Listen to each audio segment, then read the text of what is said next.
നമ്മൾ പലപ്പോഴും പറയാറുണ്ടല്ലേ, ഇതെൻ്റെ സ്വന്തം ഫോണാണ്, ഇതെൻ്റെ സ്വന്തം ടി വി ആണ്, അല്ലെങ്കിൽ ഇത് എൻ്റെ സ്വന്തം ഹോം തിയേറ്റർ ആണ്.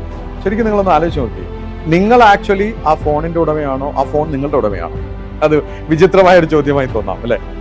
ശരിക്കും നിങ്ങളൊന്ന് ഇരുത്തി ചിന്തിച്ചു കഴിഞ്ഞാൽ, നിങ്ങൾ ആ ഫോൺ ഇല്ലെങ്കിൽ നിങ്ങൾ ഫ്രീ ആണ്. ആ ഫോൺ ഉള്ളത് കൊണ്ട് ഫോൺ നിങ്ങളെ എൻഗേജ് ചെയ്യുകയാണ്.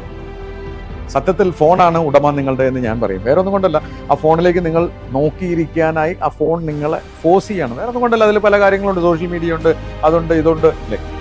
അതുപോലെ തന്നെ ടി വി എന്ന് പറയുമ്പോൾ ശരിയാണ്, എൻ്റെ ടി വിയാണ്. വേറെ അർത്ഥത്തിൽ എനിക്ക് വട്ടാണ് കിളി പോയി എന്നൊന്നും പറയരുത്. ആ ടി വി അവിടെ ഉണ്ട്. ആ ടി വി അവിടെ ഉള്ളത് കൊണ്ടാണ് നമ്മളത് ഓൺ ചെയ്യുന്നത്.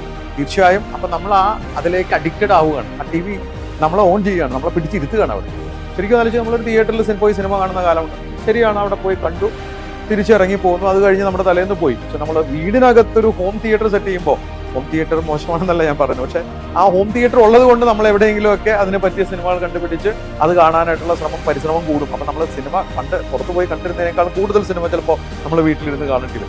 അപ്പം എന്തിനും, വേറെ അർത്ഥത്തിലല്ല ഞാൻ ഇതൊക്കെ പറയുന്നത്, എന്തിനും നമ്മൾ അഡിക്റ്റഡ് ആവാതിരിക്കുക എന്നുള്ളതാണ്. എന്തിനും ഏതിനും നമുക്ക് സമയം കണ്ടെത്തിയാൽ മാത്രമേ തൊഴിലിലും അതുപോലെ സംരംഭത്തിലും ഒക്കെ നമുക്ക് വിജയിക്കാനാവും.